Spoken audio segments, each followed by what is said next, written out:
Welcome to Truth and Transcendence. All the episodes are on truthandtranscendence.com.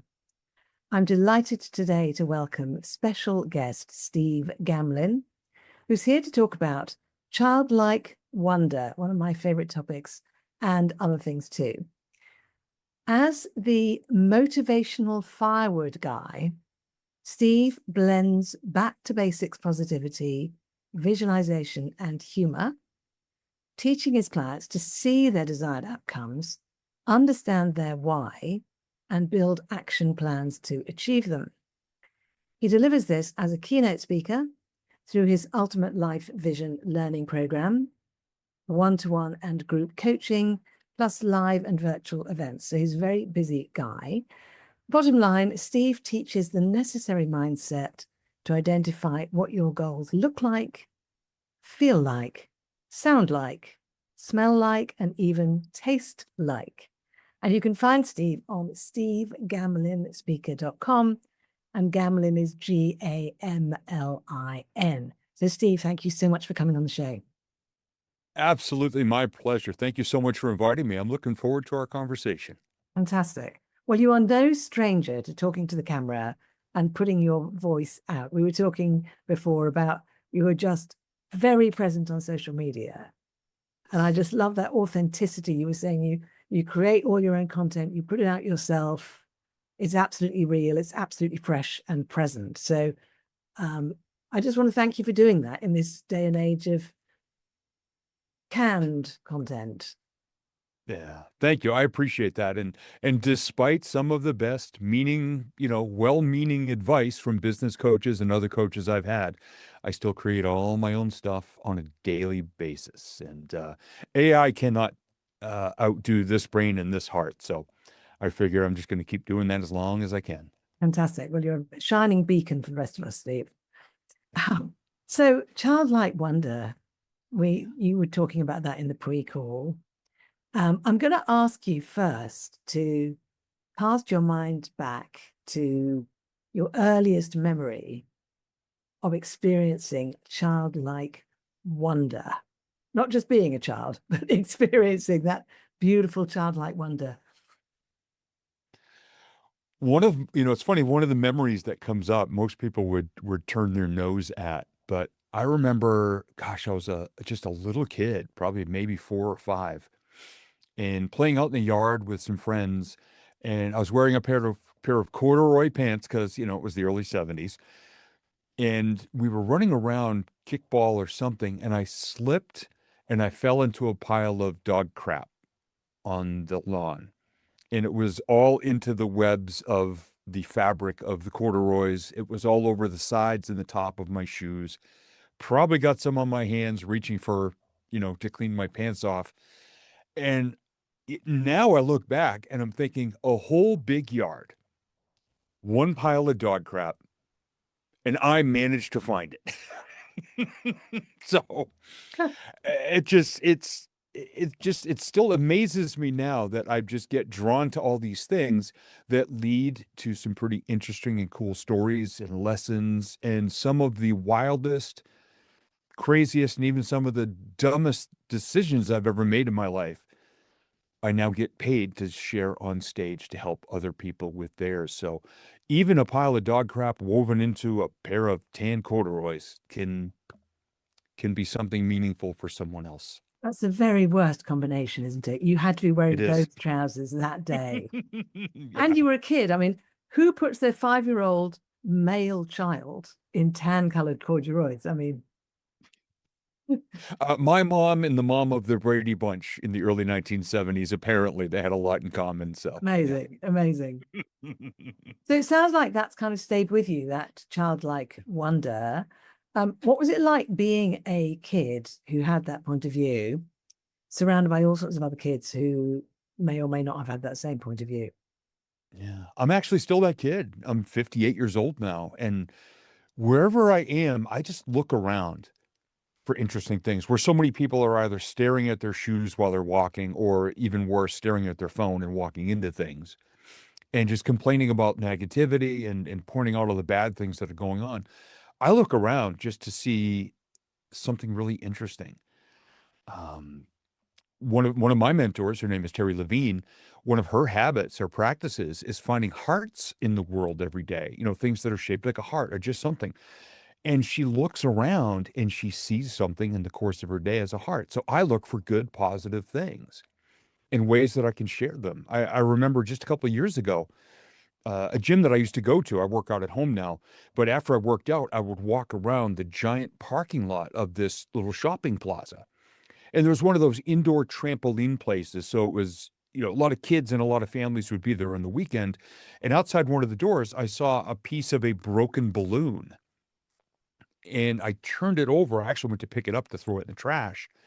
And the smile that had been printed on the balloon was right there on the other side. And I thought, oh my gosh, if you can have all the air taken out of you and all the fun taken out of you and still be smiling, that there's a lesson there. And I just felt so blessed that I was there to see what most people would have just thought was, oh, it's a piece of trash, just leave it. It had a smile on it. So it reminded me at my lowest times, Yeah. even when all the air has been knocked out of me or sucked out of me or whatever, I can still remember to bring a smile. And that's something I've shared on social media multiple times, and people always respond. And I love when they say, how do you find all these things? And I say, I just stay open and aware with childlike wonder. Like we said, what cool thing could possibly be happening right now? When you're a kid, a cardboard box is a fort, a rocket ship, a car. The imagination has never shut off, and I'm almost 60. Well, I is love that that. unusual, do you think, in your experience, that's kind of stayed with you that entire period of time compared to other people you know? Yeah, some people think I'm an idiot. And I love that. People think, oh, you're being silly, you're being this. I'm like, well, this silliness has helped me to enjoy a 10-year radio career, 7 years of stand up comedy, published 4 books, owned a DJ company for almost 30 years, and have been a speaker for more than 20 years because I just keep seeing and finding interesting things that inspire me to turn around, bounce them off a wall a different way, and share them with other people. And I've been able to make a career out of that to help others.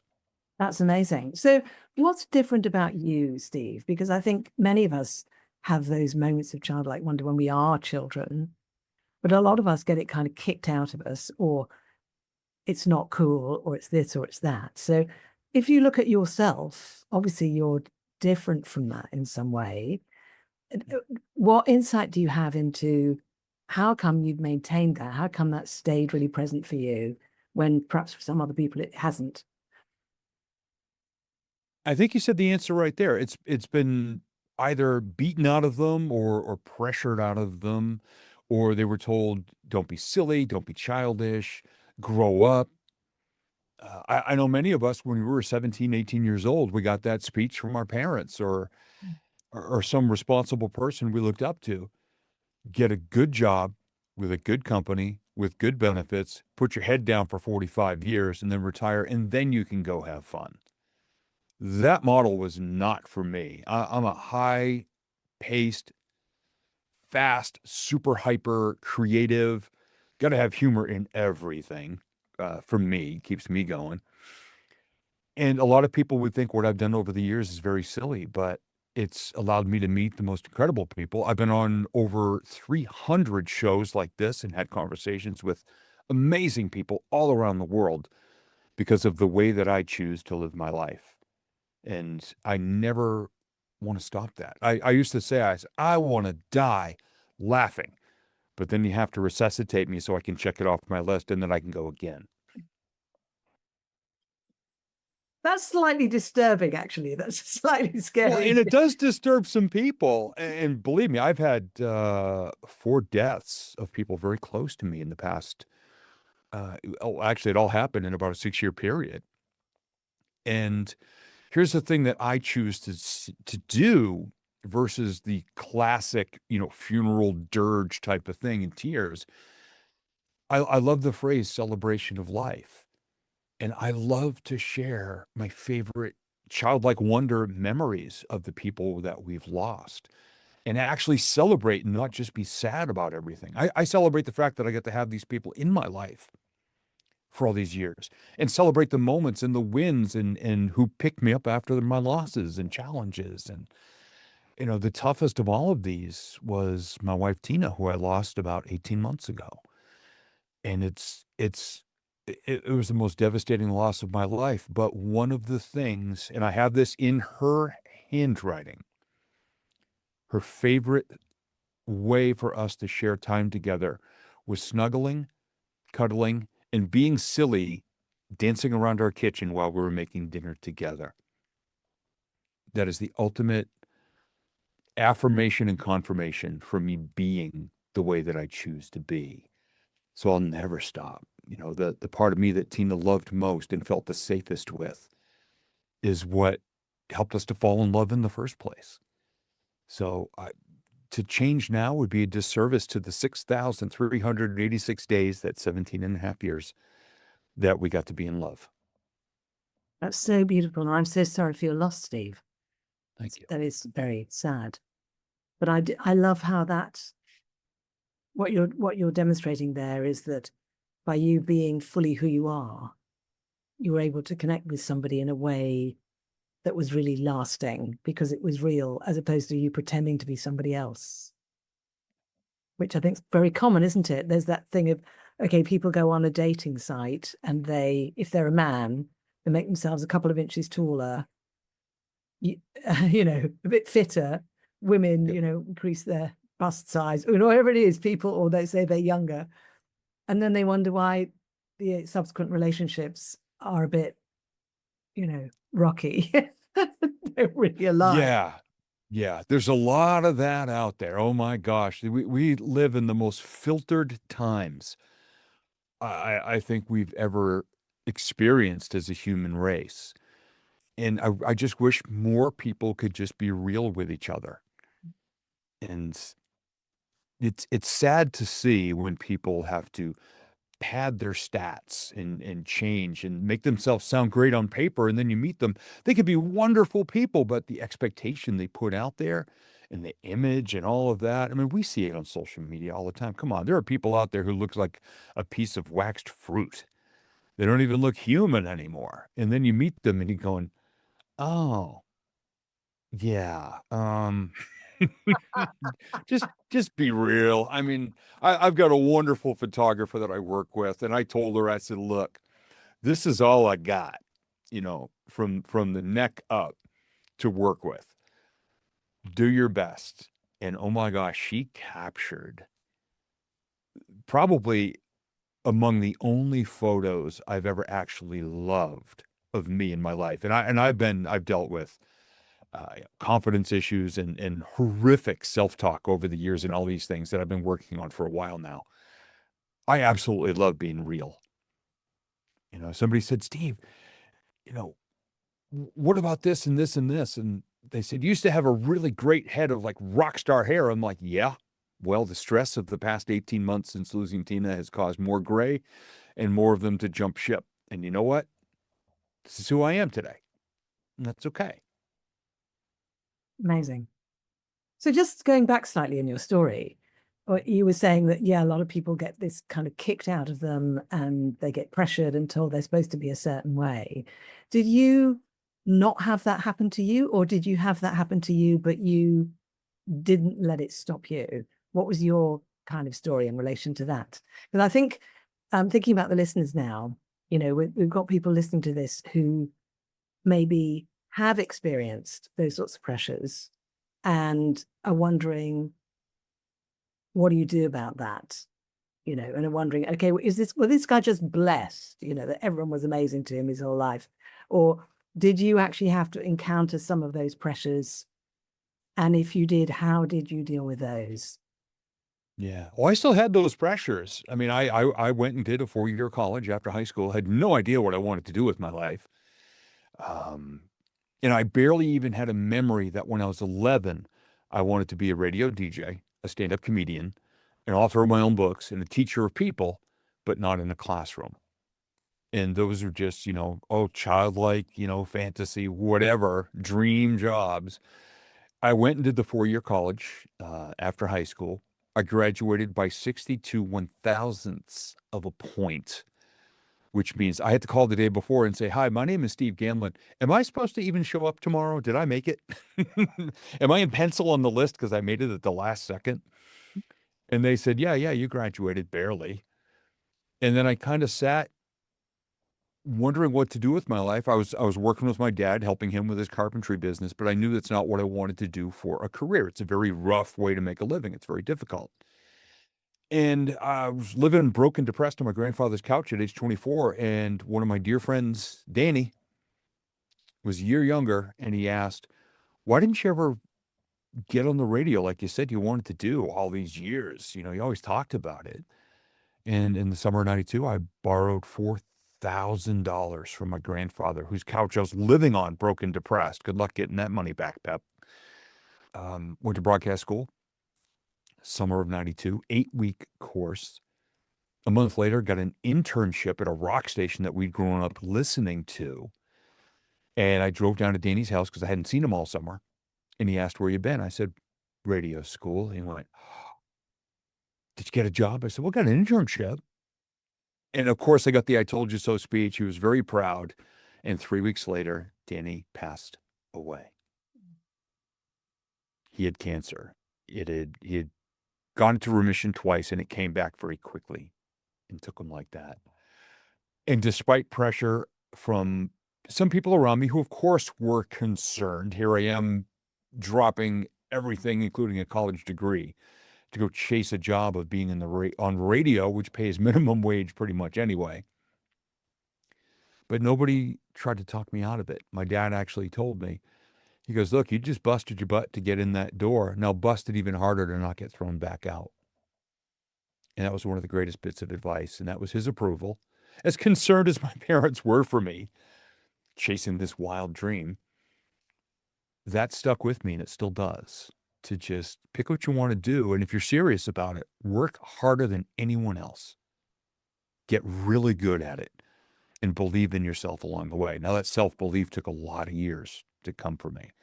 I wasn't actually an on-air DJ until year number 8 of a 10-year career because I didn't have any confidence in my voice. I was an off-air producer, copywriter, comedy writer. Did everything but speak on the mic because I didn't have any confidence. And in my last 2 years of radio, because I had to, I got on the mic. And I was terrible. But on the 5th day, when I was sure the boss was going to come down and say, "Okay, this little noble experiment isn't going to work," at 5 minutes to 7 in the morning, I just get on and went, "Hey, everybody, New Hampshire's Classic Rock, Big 101.5, Steve here.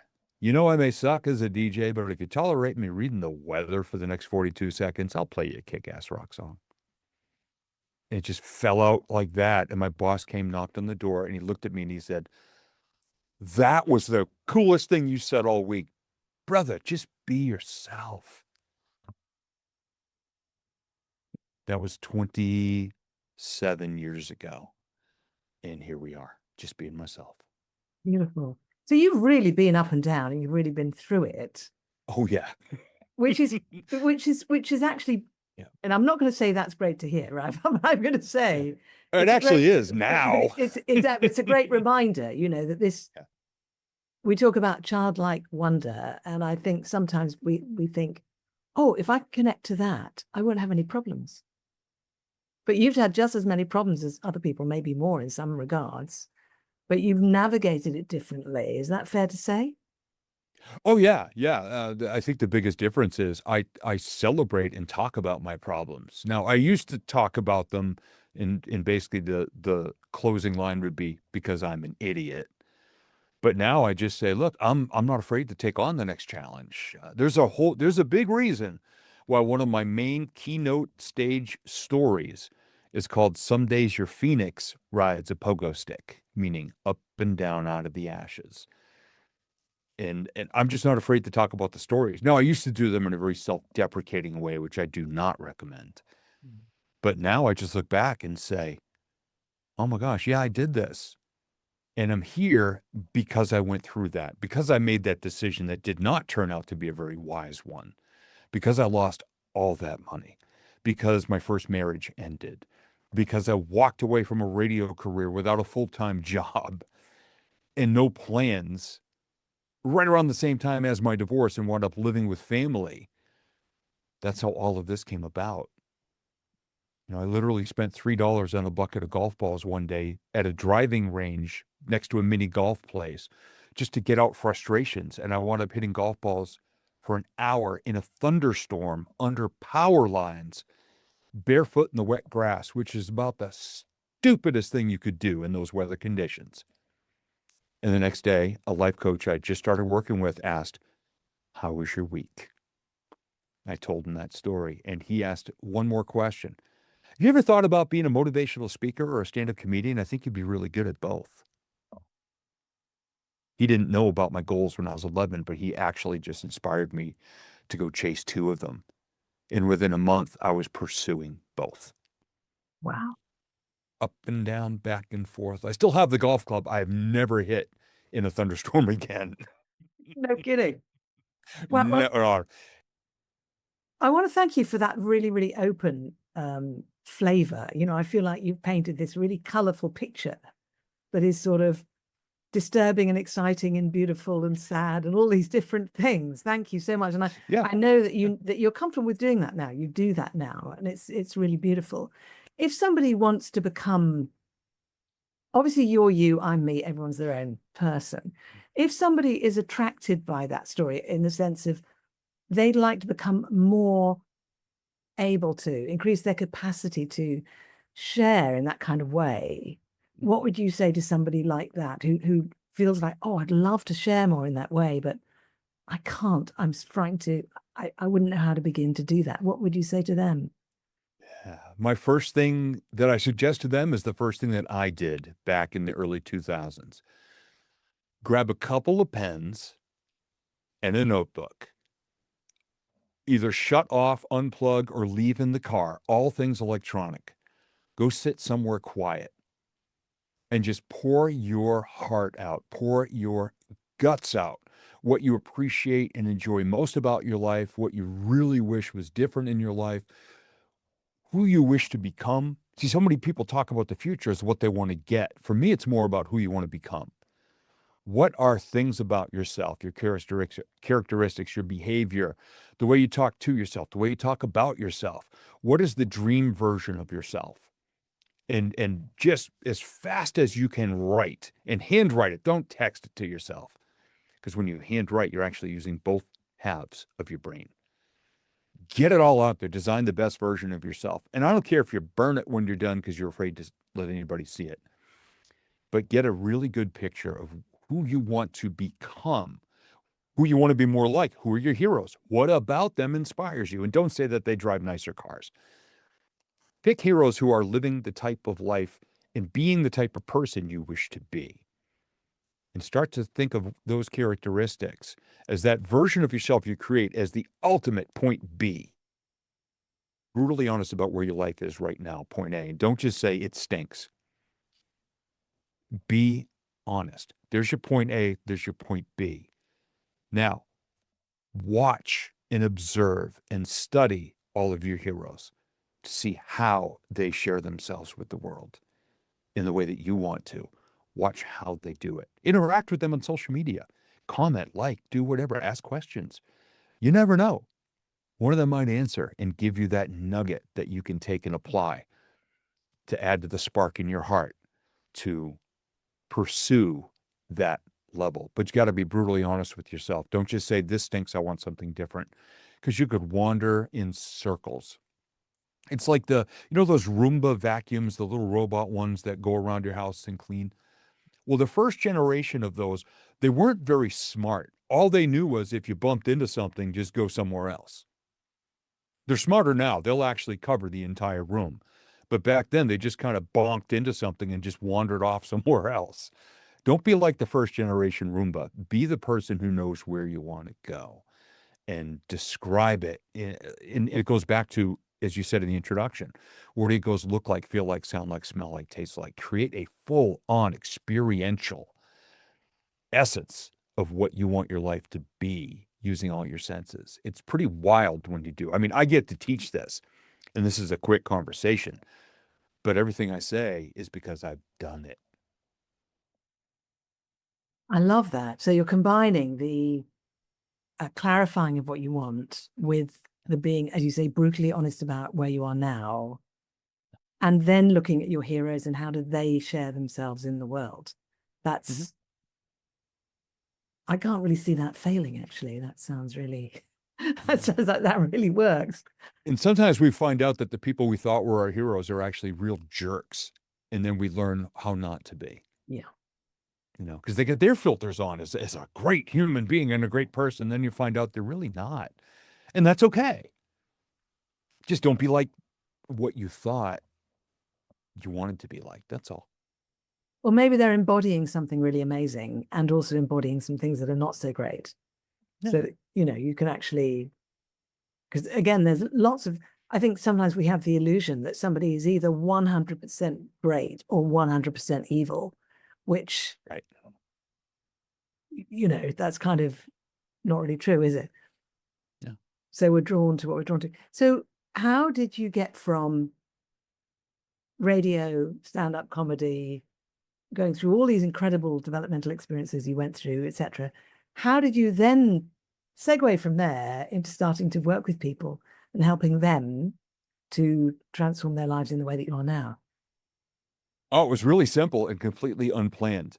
I put my own life back together, and I took a lot of notes. And when people started to see that I was creating success in my life, they would reach out and say, "Hey, Steve, I'm going through this right now. Um, what would you suggest?" And I wound up creating a program called Vision Board Mastery, which is now being relaunched this year as Ultimate Life Vision. Everything I did just came from my own notes and my own journals of try, fail, try, fail, try, fail, try, fail, try, fail, try. Ooh, that looked like it worked a little. It didn't fail. And I journal like a madman over the years. And as people started to reach out individually, you can only help so many people with the time you have.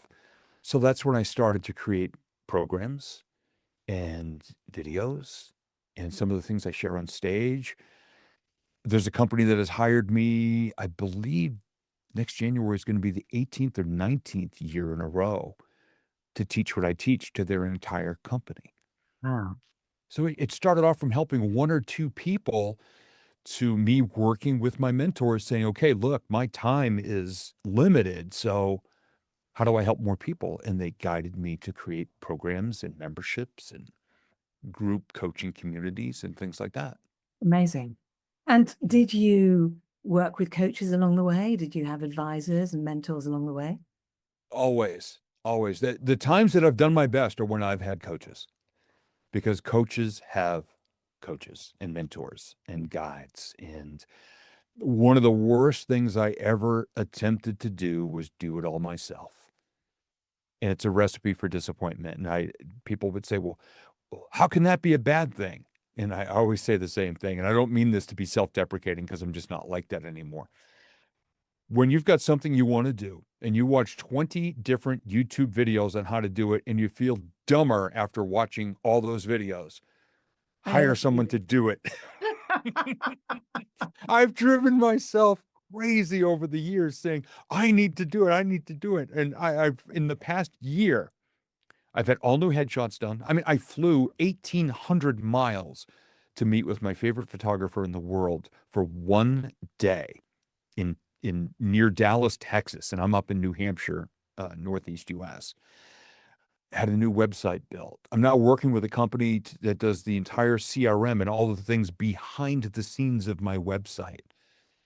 I could not do this stuff myself. And I'm in a better place now than I've ever been in business because I remember the lesson of one of my mentors, the late, great Lonnie Robinson. We lost him in early 2021. Um, and he always said, bro, stop trying to do it yourself. I've seen your skill set. You ain't got it. And Lonnie, Fantastic. he always told me, he goes, look, good enough is better than perfect. Because if you're waiting for perfect, you're never going to publish that article. You're never going to record that podcast. You're never going to do that video. He had a video on a sales page of his website he recorded in his car, sitting in a parking garage, down in near the Washington, D.C. area. And I'm listening to it, of course, me being a sound production guy in my own recording studio. I go, oh my gosh, Lonnie, that audio is terrible. I go, and at the 48-second mark, I think somebody in the parking lot got shot. And he goes, I don't care. It makes me a ton of money. It's good enough. Yeah.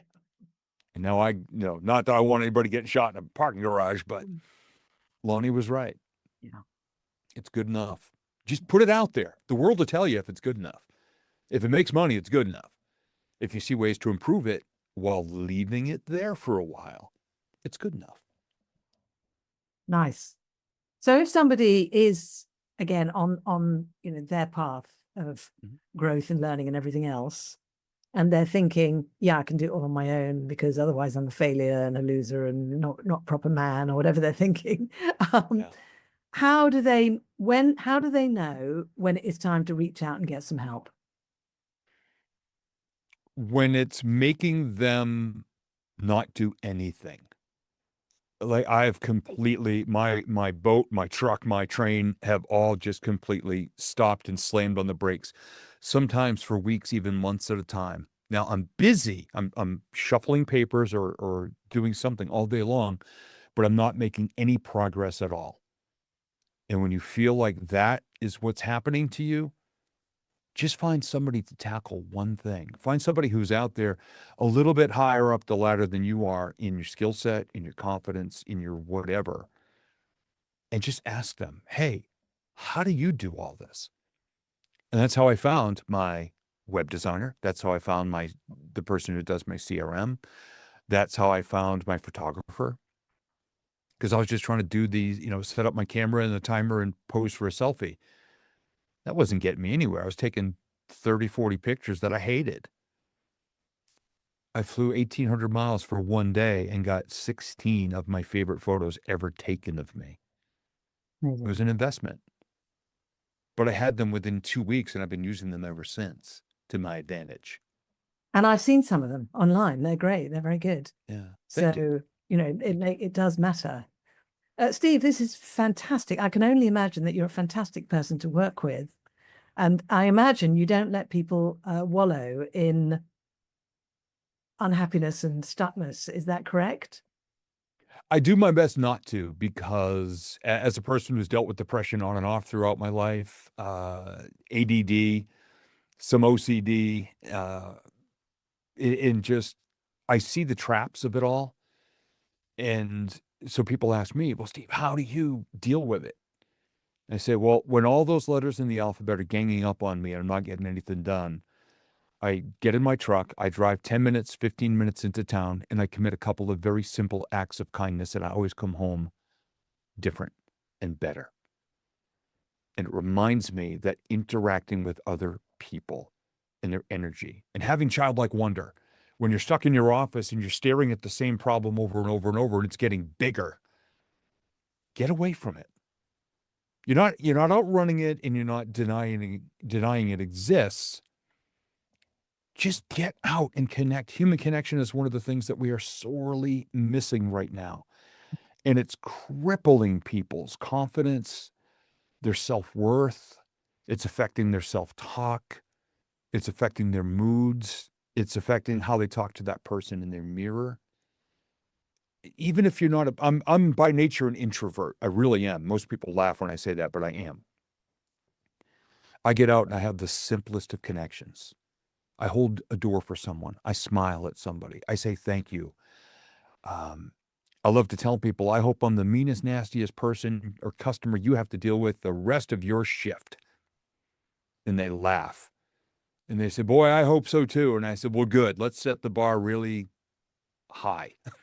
I've actually done Those something moments. a couple of times. If I've been on one of those calls, where you keep being shuffled from one person to the next and no one's helping you, and I've become slightly irritable, and then they have helped me. And then I've actually said, I hope that all your other customers today are more enjoyable than I was.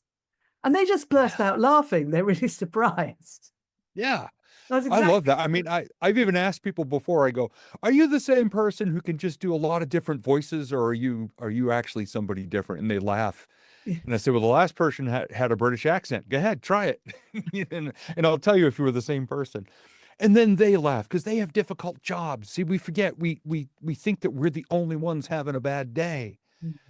When you can get two people who might be struggling, that's why I never know what somebody else is going through. And I do my best to not make their day worse in any way. And if I have a legitimate, serious problem, I will start off by saying, look, you didn't cause this. So let's get through this together. And then I'll say, like, I want to be the worst person you deal with all day. And I make them laugh by the end of the call. Excellent. So that's a completely unexpected bit of free advice for everybody listening on dealing with a situation with a service person where you're complaining or there's a problem. That's actually a very good strategic way of doing it. And it links back to the thing of the act of kindness that you were saying, of just gets us out of our head and out of the trap that we're in. Yeah. And that falls under childlike wonder again. I wonder how this situation could be improved. I've literally sat on hold for 20 minutes with somebody and they were trying to figure out a problem and they kept coming back saying, I am so sorry. We're trying to do this. I mean, even after losing Tina, I literally, in less than a year, I had over easily 1,000 hours of phone calls to track down information and all of these things. And they kept apologizing. Sir, we know you're going through this terrible thing that we would never wish on anybody. And you've been so patient and this and that. And I said, oh my gosh, you should have seen this squirrel that just tried to climb up into the feeder outside my office window. I put a slinky on the pole. The fattest squirrel jumped up and he went boing, boing, boing, boing, bouncing his butt off the ground. And then he fell. Then a skinny one ran up and ate all the birdseed. And now the person on the phone is cracking up saying, this is the wildest thing I've heard all day. And I said, oh, good, because you have a difficult job. And I'm glad that me sharing that little moment helped you. And then they always so graciously and gracefully dealt with me for the rest of my call. How beautiful. Just be human. Be human to other humans. Be humane, I should say, to other humans. Beautiful. Steve, I could talk to you all day. It's just so much fun and uplifting. You've got the word inspire behind you, at least listeners who can't see this. The word inspire. Talking to you is really inspiring. But I'm going to ask you a couple of kind of wind-up questions before we finish. Sure. So one of them is, some of the types of people that get attracted to this, listening to this particular show, are people who are out there doing their best to be part of the solution, doing their best to lead, serve, support, heal, coach, etc. In this complicated, interesting world that we're in right now. So some of those people are listening to us right now. Is there something you'd like to say to them in particular in relation to what we've been talking about today?